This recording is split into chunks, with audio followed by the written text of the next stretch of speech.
Hello students. स्वागत है आपका मेंटोर जी क्लासेस में। मैं विजय फिर आपके साथ जुड़ गया हूं बजाने बायोलॉजी का डीजे। बच्चों, हम शुरू करने वाले हैं चैप्टर 6, कंट्रोल एंड कोऑर्डिनेशन।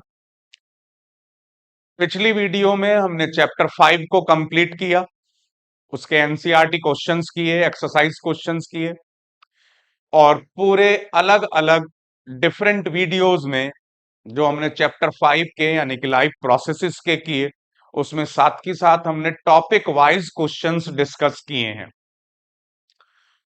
मैं आशा करता हूं आप सभी को वीडियो बहुत पसंद आ रहे होंगे, और इसी तरीके से मेंटोर जी आपके लिए आपके सिलेबस को आसान बनाता रहेगा। चलिए शुरुआत करते हैं चैप्टर 6 की, कंट्रोल एंड कोऑर्डिनेशन। देखिए, जीवन में कंट्रोल का होना बहुत जरूरी है। कंट्रोल होता है तो चीजें सब एक व्यवस्थित नजर आती हैं, इन ऑर्गेनाइज्ड वे।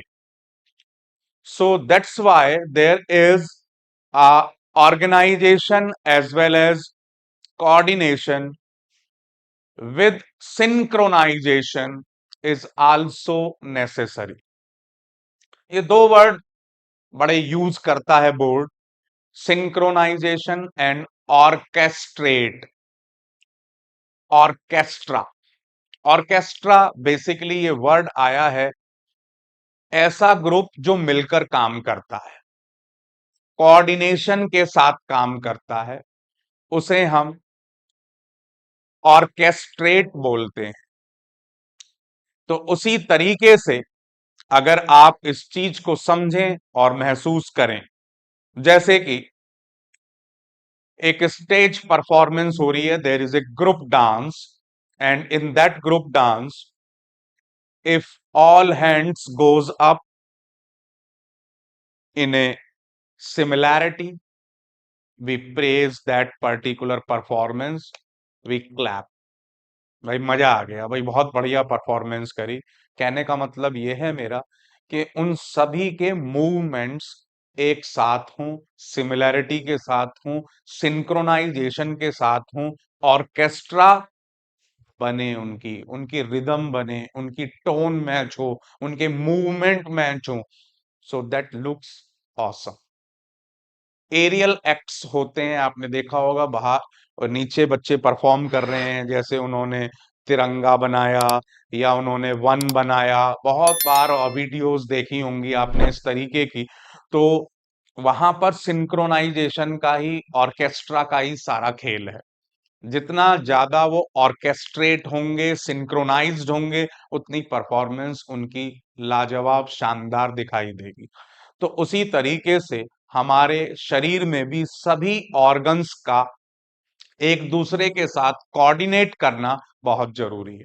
अब मैं इसका एक आपको एग्जांपल देता हूं। हमने खाना खाया, खाना खाने के बाद खाना आपका डाइजेस्ट होता हुआ, ईसोफेगस से होता हुआ स्टमक में पहुंचा, स्टमक से डाइजेस्ट होने के बाद इंटेस्टाइन में पहुंचा। इंटेस्टाइन में डाइजेशन जब कंप्लीट हो गया तो आपने पढ़ा चैप्टर 5 में कि विलाई के थ्रू वो एब्जॉर्ब हो जाता है और ब्लड में मिक्स हो जाता है। अब देखिए यहां पर जो डाइजेस्टिव सिस्टम है वो रिलेट हो गया किसके साथ? वेस्कुलर सिस्टम के साथ, यानी कि आपका सर्कुलेटरी सिस्टम के साथ, और ब्लड ने उसको पूरी ऑर्गन्स में, पूरे बॉडी पार्ट्स में डिस्पैच कर दिया। तो there is coordination of blood, that means the transport system along with digestive system, so that is coordination. इसके अलावा आप समझिए, जैसे ही हमारे शरीर में, जैसे ही स्टमक में खाना पहुंचा, जैसे ही हम स्मेल सूंघते हैं, वी स्मेल अप, तुरंत हमारे मुंह में पानी आना लग जाता है, जिसे हम सलाइवा कहते हैं। We have the watery mouth. अब ये सलाइवा, आप किसी जब बैड स्मेल को, बदबू को सूंघते हैं तब तो मुंह में नहीं आता आपके सलाइवा। सलाइवा आने का हर ऑर्गेनिज्म के साथ डिफरेंशिएशन है। सपोज कीजिए आप वेजिटेरियन हैं तो आप जो भी वेजिटेबल्स या उनसे रिलेटेड चीजें जो आप खाते हैं उनको देखकर या उनकी स्मेल को देखकर, सॉरी, स्मेल करके आपको सलाइवा आएगा, मुंह में पानी आएगा। जो नॉन वेजिटेरियन है वो फिश की स्मेल को सूंघकर उसके मुंह में पानी आएगा, लेकिन वहीं आप वेजिटेरियन हैं तो आप शायद फिश की स्मेल को बदबू माने, नाक बंद कर लें और आप उसको पसंद ना करें। तो what we eat, that depends. तो उस बेसिस पर वो एक्टिवेट करता है हमारे शरीर के अंदर, सलाइवा एक्टिवेट करता है हमारी भूख को, हमारे टेस्ट बड्स को, और उसी तरीके से ये सारी चीजें एक दूसरे के साथ कोऑर्डिनेट होती हैं। जैसे ही स्टमक में खाना पहुंचता है तो ही स्टमक के एंजाइम्स रिलीज होते हैं, ना उससे पहले ना उससे बाद। अगर वो कोऑर्डिनेशन नहीं है तो इसका मतलब कुछ ना कुछ बीमारी है, जिसे हम कहते हैं इंडाइजेशन। ये तो मैंने आपको जोड़ा डाइजेस्टिव सिस्टम और सर्कुलेटरी सिस्टम के साथ। अब बात करते हैं दूसरे सिस्टम, रेस्पिरेटरी सिस्टम और सर्कुलेटरी सिस्टम। रेस्पिरेटरी सिस्टम के साथ भी सेम उसी तरीके से हमने सांस लिया, सांस लेने के बाद ऑक्सीजन अंदर पहुंची। आपने पढ़ा है alveoli are the structural and functional unit of lungs. अब एल्वियोली के पास जैसे ही पहुंचा तो उनमें ब्लड कैपिलरीज का जाल होता है उनसे रिलेटेड, ऑक्सीजन उनके साथ ब्लड में मिक्स हो गई एल्वियोली से, और वो ऑक्सीजन वाला ब्लड पहले हार्ट में पहुंचा और फिर हार्ट से पूरे बॉडी पार्ट्स को सप्लाई कर दिया गया। इसी तरीके से बॉडी पार्ट्स से सारा CO2 वाला ब्लड लाया गया हार्ट में, हार्ट से उसको लाया गया लंग्स में, लंग्स में एल्वियोली में पहुंचा और एल्वियोली से आउट। इस तरीके से आपने देखा कि रेस्पिरेटरी सिस्टम पूरी तरीके से जुड़ा हुआ है सर्कुलेटरी सिस्टम से। सिमिलरली अब बात करते हैं हम एक्सक्रीटरी सिस्टम और सर्कुलेटरी सिस्टम के। ये दोनों भी एक दूसरे के साथ जुड़े हुए हैं, क्योंकि हर बार 72 बार लगभग चक्कर काटता है 1 मिनट में ब्लड, हार्ट से लंग्स, लंग से हार्ट, और इसी तरीके से फिर हार्ट से बॉडी पार्ट्स और बॉडी पार्ट्स से heart. So this is double circulation, और ये दो चक्कर को हम पूरा एक सर्कुलेशन मानते हैं, और ऐसे 72 circulation 72 times in a minute will take place. तो उन सभी में किडनी तक भी ब्लड पहुंचता है और किडनी से वापस भी आता है।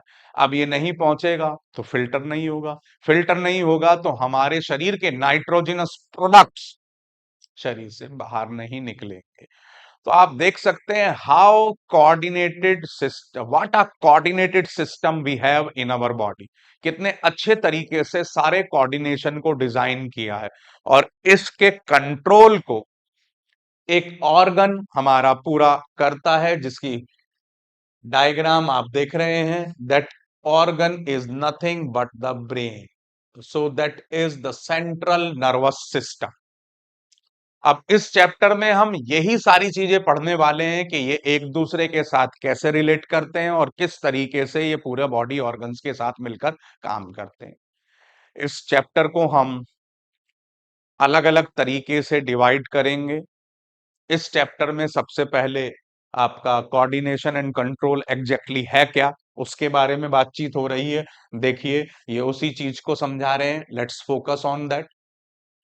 In the previous chapter, we looked at the life processes involved in maintenance functioning in living organism. There, we had started with these movements are in fact the result of growth as in plants. A seed germinates and grows, and we can see that the seedlings moves over the course of a few days. It pushes soil aside and come out.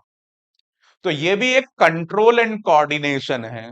आप देखिए जब तक मिट्टी नहीं मिलेगी, soil नहीं मिलेगी, तो उसे न्यूट्रिएंट्स भी नहीं मिलेंगे।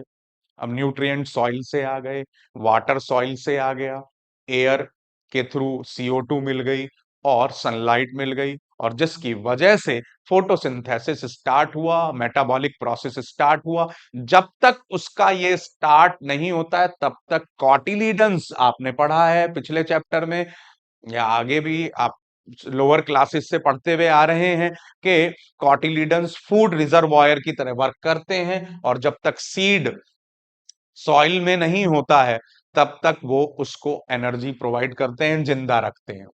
अब उसी चीज में आगे बढ़ रहे हैं, but if its growth were to be stopped, these movements would not happen. Some movements, as in many animals and some plants, are not connected with growth. अब इसमें क्योंकि हम मूवमेंट्स के बारे में भी पढ़ेंगे तो उसका ये बेसिस दे रहे हैं आपको, a cat running, children playing on swing, buffalo chewing cud, and these are not movements caused by growth. ये आपका ग्रोथ नहीं है, दिस जस्ट मूवमेंट है। देखो, 18 साल तक हमारे शरीर के अंदर ग्रोथ भी होती है और ग्रोथ के साथ साथ मूवमेंट भी होता है, यानी कि हमारा शरीर बढ़ता है। लेकिन एक बार हम 18 साल की उम्र यानी कि एडल्ट स्टेज डेवलप कर लेते हैं, तो फिर ग्रोथ होती है सेल्स की इंटरनल। जो सेल्स मर जाती हैं या जो एक्सपायर हो जाती हैं, उनकी जगह नई सेल्स बन जाती हैं, लेकिन हमारा शरीर अब और नहीं बढ़ेगा। अब आप मोटापे को बढ़ना कहो तो वो फैट का डिपोजिशन है, वो बढ़ना नहीं है। जितनी ग्रोथ एंड डेवलपमेंट हमारे शरीर ने कर ली 18 साल तक, दैट इज फाइनल। उसके बाद ग्रोथ नहीं होती। इस लेकिन अब यहीं पर मैं बात करूं अगर ग्रोथ की, तो ग्रोथ प्लांट्स में आजीवन होती है। एडल्ट्स में एक पर्टिकुलर स्टेज तक होती है जिसे हम एडल्ट स्टेज कहते हैं, सॉरी, एनिमल्स में एक पर्टिकुलर स्टेज तक होती है जिसे हम एडल्ट स्टेज कहते हैं। लेकिन अगर मैं बात करूं प्लांट्स की, तो प्लांट्स में ग्रोथ हमेशा होती रहती है। जब तक प्लांट जिंदा है, उसके अंदर ग्रोथ होती रहेगी। Why do associate such visible movements with life? A possible answer is that we think of movement as a response to change in a environment of the organism. अब क्या कहने का मतलब है इसका? अब चूहा, सपोज कीजिए माउस है, कहीं अपना कुछ चीजें खा रहा है, आपके घर में है या बाहर है, स्ट्रीट में, आपके मोहल्ले की गली में है। तो अब अचानक बिल्ली को देख लिया उसने। अब बिल्ली को देख लिया तो वो समझ गया कि अब मुझे अपनी जान बचाकर भागना है। तब एनवायरमेंट में उसने अपने चारों तरफ जो चीज महसूस करी, उसके बेसिस पर उसने अपने आप को उस बचाव के लिए दौड़ाया। अब ये उसको सोचने की समझ किसने दी? जिस चैप्टर की हम कर रहे हैं, इसीलिए सारी चीजें हम पढ़ेंगे। कोऑर्डिनेशन, कंट्रोल किसका? उसके ब्रेन का, स्पाइनल कॉर्ड का, जिनको दोनों को मिलाकर हम सेंट्रल नर्वस सिस्टम कहते हैं। तो इस तरीके की सारी चीजें हम इस चैप्टर में पढ़ने वाले हैं। और सबसे पहले आइए शुरुआत करते हैं एनिमल नर्वस टिश्यू और nervous system, and that is nervous system में। देखिए, ये कोई नई चीज नहीं है, ये आप पहले ही पढ़कर आ चुके हैं। तो nervous system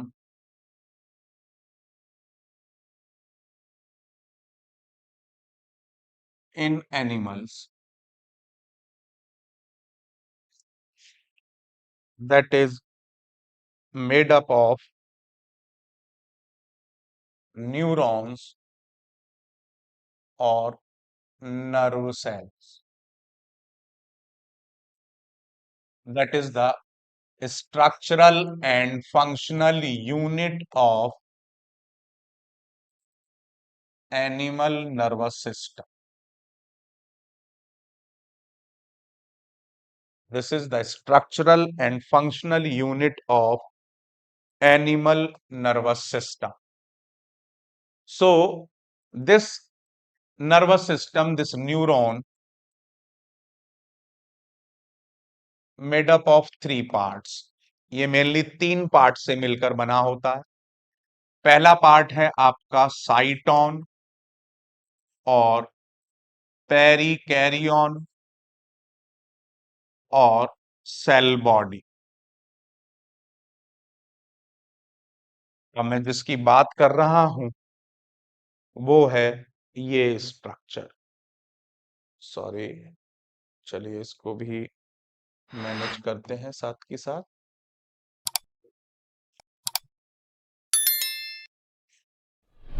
so this is I am talking about, ये जिस पर मैंने सर्कल बनाया है, ये है आपका सेल बॉडी और पेरिकैरियन और साइटोन। नेक्स्ट है जी इसके अंदर, दूसरी बात करें हम, दूसरा हिस्सा है इसका axon. Axon is the second part, and this whole tubular part is named as axon, जैसे कि आप डायग्राम में देख रहे हैं। And third one is the axon endings और nerve endings. So this is axon endings or nerve endings. So all these three parts together form this nerve cell. अब ये साइटोन, अब आप देख रहे हैं this nerve is tree like, ये जैसे एक पेड़ होता है उसकी तरीके से इसको हम रिप्रेजेंट कर सकते हैं।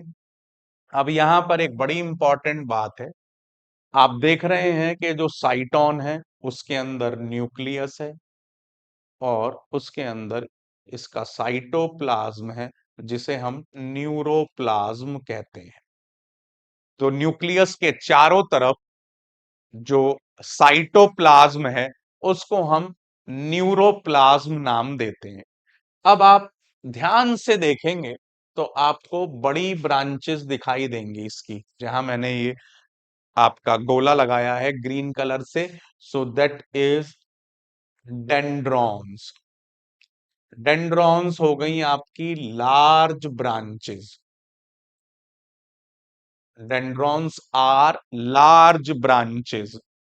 और फिर आप इनसे और छोटी ब्रांचेस देख रहे हैं, these small branches are named as dendrites. Dendrites are small branches.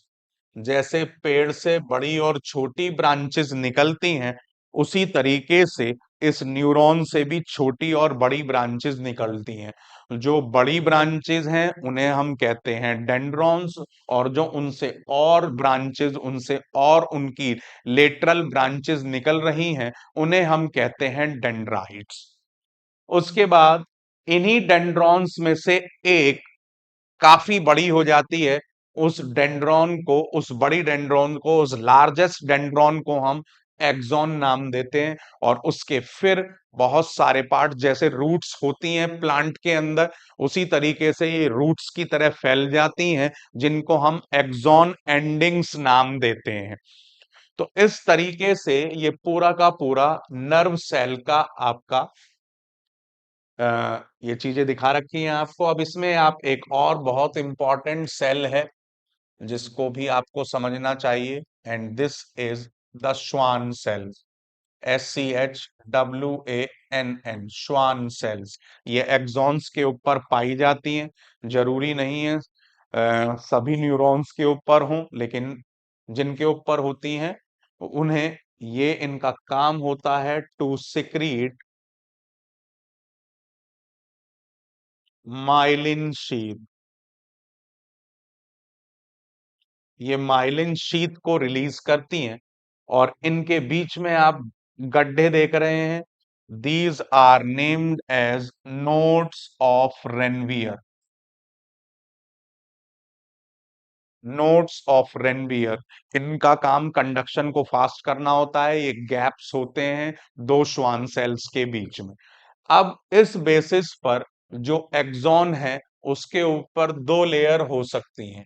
Axon के ऊपर आपका माइलिन शीथ हो भी सकती है, myelin sheath is present, or there is absence of myelin sheath. इस बेसिस पर न्यू एक्सॉन दो तरीके के हो गए, तो एक्सॉन दो तरीके के हो गए तो न्यूरॉन्स भी दो तरीके के हो गए, माइलिनेटेड न्यूरॉन और नॉन माइलिनेटेड न्यूरॉन। तो इस तरीके से भी आप इसको डिफरेंशिएट कर सकते हैं। तो अभी हमने डिस्कस किया ये स्ट्रक्चर जिसका नाम है नर्व सेल और न्यूरॉन। मैं अब इसके लिए आपको क्यूआर कोड शेयर कर रहा हूं बच्चों, इसको अपने पास सेव रखिए। फ्यूचर यूज के लिए नोट्स बनाइए इसके, ताकि आप जितना देखो बेटा लिख लिख कर देखोगे उतना आप अच्छे तरीके से उस टॉपिक को समझोगे। तो let's have this QR code, इसको स्कैन करिए, इसको अपने साथ प्रिजर्व रखिए, ताकि फ्यूचर में नोट्स के लिए आप इसको इस्तेमाल कर सके। चलिए आगे की बात करते हैं हम, लेट्स मूव टू नेक्स्ट। अब इसमें हम आगे चलते हैं और इसको देखिए। अब नेक्स्ट जो बड़ा इंपॉर्टेंट पॉइंट है वो है हमारे शरीर में रिसेप्टर्स पाए जाते हैं। These receptors are very important. These are found in sense organs. क्योंकि इन रिसेप्टर्स का ही contact basically central nervous system के साथ होता है। तो अब सभी के अलग अलग ऑर्गन्स में कौन कौन से रिसेप्टर्स हैं, लेट्स फोकस ऑन देम। सबसे पहले हम बात करते हैं आई की। In eye we have photoreceptors. These photoreceptors are nothing but these are two rods and cones। आप फिजिक्स में पढ़ेंगे आपका ह्यूमन आई वाले चैप्टर में।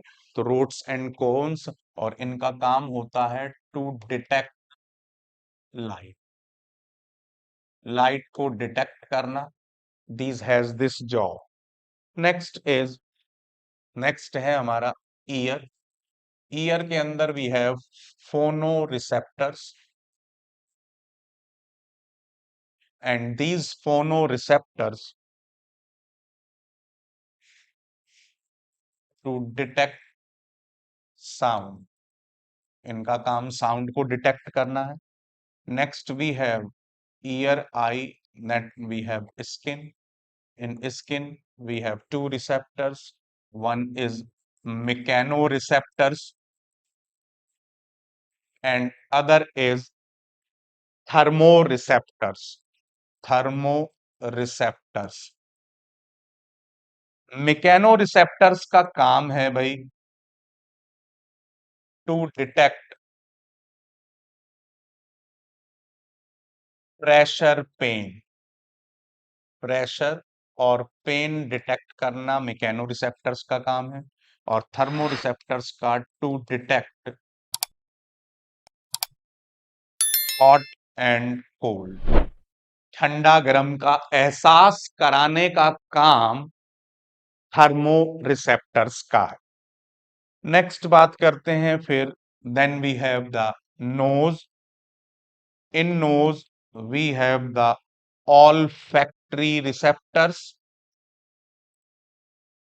and these olfactory receptors has the job to detect smell। Smell को detect करने का काम इनका है। Next we have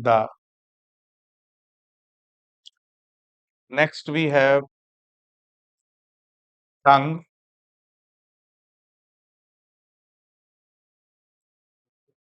and this tongue has the gustatory receptor, and these gustatory receptor to detect taste। और देखो भाई, टेस्ट इंडियंस के लिए बहुत जरूरी है, क्योंकि हम बड़े चटोरे हैं, और टेस्ट नहीं है तो ये समझ लीजिए कि हमारे जिंदगी में मजा नहीं। हम हर फूड को अपने हिसाब से डेवलप कर लेते हैं। चाइनीज फूड एक्चुअली आपने चाइना का अगर खा लिया तो शायद दोबारा चाइनीज फूड नहीं खाएंगे, लेकिन हमने उसको अपने फ्लेवर्स के हिसाब से तैयार कर लिया है, और शायद हमारा चाइनीज फूड खाकर चाइना वाले भी कहें कि भाई वाह, मजा आ गया, इन्होंने तो हमारे फूड की रंगत ही बदल दी, उसका टेस्ट ही बदल दिया, उसका टेक्सचर बदल दिया। तो यही हम इंडियंस की खासियत है। तो we have these different 5 sense organs and different receptors. और ऐसा नहीं है कि ये मैं अपने पास से कुछ बता रहा हूं, बुक के अंदर भी दिया हुआ है, लेकिन अब यही एनसीईआरटी की खासियत है कि भाई चीजें एनसीईआरटी से टटोलनी पड़ती हैं। आप देखिए, रिसेप्टर्स देखिए यहां दिए हुए हैं, receptors are usually located in our sense organ such as the inner ear, the nose, the tongue and so on. So gustatory receptors we detect taste and olfactory receptors we detect smell. तो इसमें आपको दो receptors दिए हुए हैं, उसको मैंने elaborate करके आपको और बाकी रिसेप्टर्स के बारे में भी जानकारी दी है, तो इसलिए इससे जुड़ना बहुत जरूरी है. Again I am showing you the QR code ताकि आप इसको फ्यूचर के लिए सेव रखें, अपने नोट्स बनाते रहें. क्योंकि देखो बेटा, जितना अपने आप करोगे, सेल्फ स्टडी जितना करोगे, उतना ही आप आगे बढ़ोगे. We are here to guide you, to mentor you, to train you, but you have to self guide yourself. Self study is very very necessary. So let's move to next, and next is अब बड़ा important point है, और वो important point है, अब आप देख रहे हैं जंक्शंस. अब ये कैसे, अब हमने एक न्यूरॉन को समझ लिया, देयर आर आपका trillions of neuron in our body, तो उनका भी तो एक दूसरे के साथ कनेक्शन रहता होगा. जैसे हमारे पूरे घर में पाइपलाइन बिछी हुई है, जैसे हमने जाइलम फ्लोएम में पढ़ा था कि जिस तरीके से हमारे घर में पूरे में पाइपलाइन बिछी हुई है, उसी तरीके से हमारे प्लांट्स के अंदर भी, जितने प्लांट्स हैं उनके अंदर भी ट्रैकिड्स और वेसल्स का पूरा एक इंटरकनेक्टिंग नेटवर्क होता है. उसी तरीके से हमारे ब्रेन से लेकर पूरी बॉडी में इंटरकनेक्टिंग नेटवर्क है न्यूरॉन्स का. अब वो न्यूरॉन्स एक दूसरे से कैसे कनेक्ट होती हैं, तो यहां पर अब हम बात कर रहे हैं connection of one neuron to other neuron और body parts, and that connection is named as junction. और इस जंक्शन को हम एक स्पेशल नाम देते हैं, एंड दैट इज साइनेप्स. इस जंक्शन को हम स्पेशल नाम देते हैं साइनेप्स. अब ये जंक्शन तीन तरीके का है.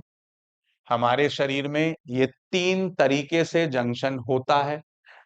पहला होता है between two neurons, between two neurons. दूसरा जंक्शन होता है between a neuron and muscle, जिसको हम नाम देते हैं न्यूरोमस्कुलर जंक्शन. Neuromuscular junction. इसी तरीके से हमारे पास तीसरा जंक्शन होता है between neuron and gland, that is named as neuro neuro glandular junction. इस तरीके से ये तीन जंक्शंस हमारे शरीर के अंदर होते हैं, जो न्यूरॉन्स को बाकी हिस्सों से कनेक्ट करते हैं. एक न्यूरॉन से दूसरे न्यूरॉन को, एक न्यूरॉन से मसल को, और एक न्यूरॉन से ग्लैंड को. तो between two neurons, generally that is named as synapse. between neuron or muscle, that is named as neuromuscular junction, and between neuron and gland, that is named as neuroglandular junction. अब neuromuscular junction देखिए, आपको ये आपके diagram दिया हुआ है इसका. अगर हम इस डायग्राम को और इलेबोरेट कर लें, और मैं इसको जूम कर दूं आपके लिए, तो यू विल फाइंड हियर, ये आप देखेंगे, देखिए ये इस तरीके से आपको दिखा रखा है. तो अब इसको हम समझते हैं कि ये बेसिकली क्या बात कहना चाह रहे हैं यहाँ पर. तो लेट्स मूव टू दिस. अब इसको समझने के लिए चलिए हम इसको और बेहतर ढंग से दिमाग लगाते हैं इसके अंदर कि ये कैसे वर्क करता है. देखिए, ऑलवेज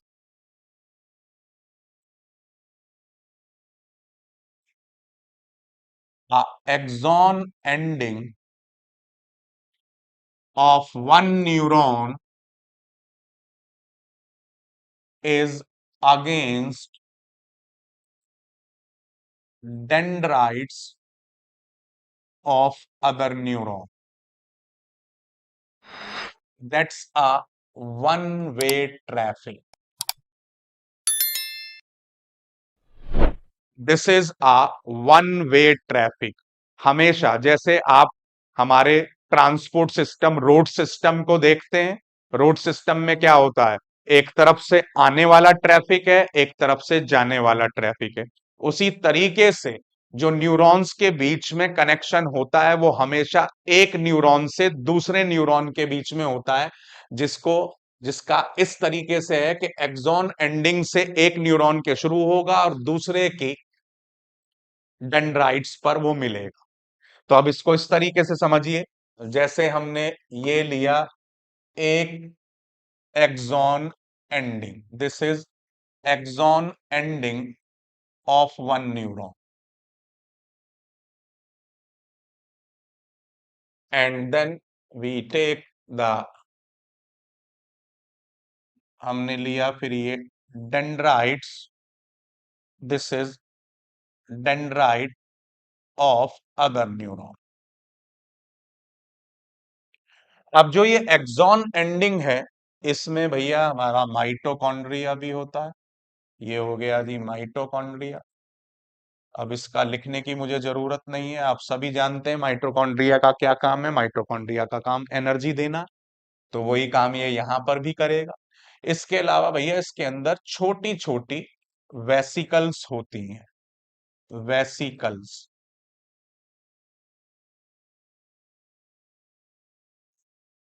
इन वेसिकल्स के अंदर होता है न्यूरोट्रांसमीटर। इन वेसिकल के अंदर होता है न्यूरोट्रांसमीटर। उस न्यूरोट्रांसमीटर का काम होता है, इसके अंदर स्पेशल एक एसिटल कोलाइन, ये आपको एग्जाम्पल दे रहा हूं, एसिटल कोलाइन। इस एसिटल कोलाइन का काम ये है कि ये एक कनेक्शन की तरह काम करता है, केमिकल रेस्पॉन्डर है, ये केमिकल है जो दो न्यूरॉन्स के बीच में मैसेज को कन्वे करता है। अब सपोज कीजिए, बड़े ध्यान से सुनिएगा कि एक्सॉन ने, एंडिंग्स ने रिसीव किया एक मैसेज। जैसे ही मैसेज रिसीव करेगा तो ये भैया ये जितनी भी वेसिकल्स हैं ये मेम्ब्रेन की तरफ मूव करना स्टार्ट कर देंगी। मेम्ब्रेन पर पहुंचकर दीज रप्चर, रप्चर होने के बाद ये आप बीच का गैप जो देख रहे हैं इसे कहते हैं हम साइनेप्टिक क्लेफ्ट। इस साइनेप्टिक क्लेफ्ट में आकर ये न्यूरोट्रांसमीटर फैल जाता है। अब फैलने के बाद यहां पर छोटे छोटे रिसेप्टर्स होते हैं, these are the receptors. Receptors इस एसिटल कोलाइन को या न्यूरोट्रांसमीटर को जो एक न्यूरॉन की नर्व एंड एक्सॉन एंडिंग या नर्व एंडिंग से रिलीज हुए हैं, ये रिसेप्टर्स उसे रिसीव कर लेते हैं क्लेफ्ट से, और इस तरीके से सिग्नल एक न्यूरॉन से दूसरे न्यूरॉन को पहुंच जाता है। एक न्यूरॉन के अंदर तो ये ट्रेवल ट्रेवल करेगा इलेक्ट्रिकल, जैसे प्लस से माइनस की तरफ इलेक्ट्रॉन्स मूव करते हैं, सेम उसी तरीके से, सॉरी चार्ज मूव करता है सेम उसी तरीके से। लेकिन between two neurons, between two neurons that become chemical, ये दो न्यूरॉन्स के बीच में केमिकल हो जाता है, और वो केमिकल क्या है, एसिटल कोलाइन। फिर दोबारा से मैं आपको समझा रहा हूं, एक्सॉन एंडिंग ने जैसे ही मैसेज रिसीव किया, ये वहां से वेसिकल्स जो होती हैं इसमें ये मूव करना शुरू कर देती हैं उसकी मेम्ब्रेन की तरफ। मेम्ब्रेन पर पहुंचकर ये फट जाती हैं, रप्चर हो जाती हैं, और इनका कंटेंट जिसे हम कहते हैं न्यूरोट्रांसमीटर या एसिटल कोलाइन, उसका एक एग्जांपल है that comes into the synaptic cleft. Synaptic cleft से डेंड्राइट जो दूसरे न्यूरॉन की है उसकी मेम्ब्रेन पर रिसेप्टर्स होते हैं, वो रिसेप्टर्स उसको रिसीव कर लेते हैं, और इस तरीके से एक्सॉन के थ्रू जो एक कैम आपका चार्ज के थ्रू मूव हो रहा था, एक इलेक्ट्रिकल सिग्नल था, वो इस पर दो न्यूरॉन्स के बीच के साइनेप्स के गैप पर वो केमिकल बन जाता है और वो केमिकल्स के थ्रू अगली न्यूरॉन के डेंड्राइट को रिसीव हो जाता है। तो इस तरीके से ये पर्टिकुलर मूवमेंट होता है। अब इसको आप अच्छे तरीके से रिकॉर्ड कर लें, सेव कर लें, नोट्स बना लें इनके, क्योंकि ये बड़ा वैल्यूएबल है बच्चों, बहुत काम आएगा आपके कि साइनेप्स पर किस तरीके से वर्क होता है। That's a very common question in board exam, so you must listen this, must write this, must observe this very carefully. It is very very important for you. Through this scan you can store this particular for future. I think that is enough time to store that. अब आगे चलते हैं, इसको समझते हैं। अब basically क्या हुआ भाई, एक axon endings of one neuron, उसके बाद ये पहुंचा आपका dendrites of other neuron, dendrites of other neuron, और यहां पर पहुंचने का मीडियम क्या था, साइनेप्स। साइनेप्स पर क्या हुआ, केमिकल सिग्नल मिला उसको। ठीक है जी। अब यहां से दैट बिकम इलेक्ट्रिक। डेंड्राइट से ये आपका पहुंचेगा सेल बॉडी, सेल बॉडी से पहुंचेगा ये एक्सॉन, एक्सॉन से पहुंचेगा ये एक्सॉन एंडिंग्स, और एक्सॉन एंडिंग से दैट बिकम फिर साइनेप्स के थ्रू, फिर साइनेप्स के थ्रू ये पहुंच जाएगा आपका dendrites of, dendrites of other neuron, other neuron, और फिर that move so on. So that is the pathway. ये वन वे पाथवे है, ये उल्टा नहीं हो सकता। तो अब इस तक, अभी तक हमने इस वीडियो में क्या क्या पढ़ा बेटा, हमने समझा what is the meaning of control and coordination.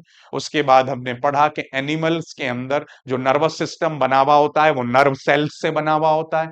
फिर हमने पढ़ा बच्चों कि किस तरीके से रिसेप्टर्स हमारे अलग अलग सेंस ऑर्गन्स में कौन कौन से हैं, कैसे काम करते हैं।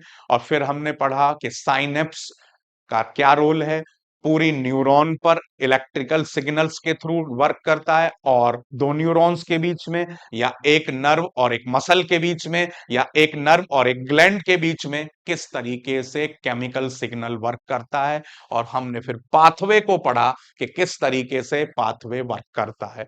अब मैं इसको भी आपको शेयर कर रहा हूं।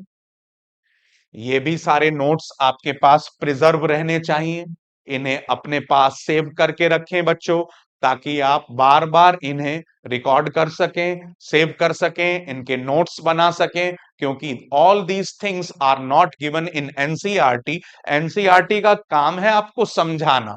एनसीईआरटी बड़ी गहरी बुक है, इसको समझना आपके लिए बड़ा आसान नहीं है, इसीलिए टीचर की जरूरत है। अब यही काम हम आपके लिए कर रहे हैं, ताकि हम इसको इजीएस्ट वे में आपको दे सकें।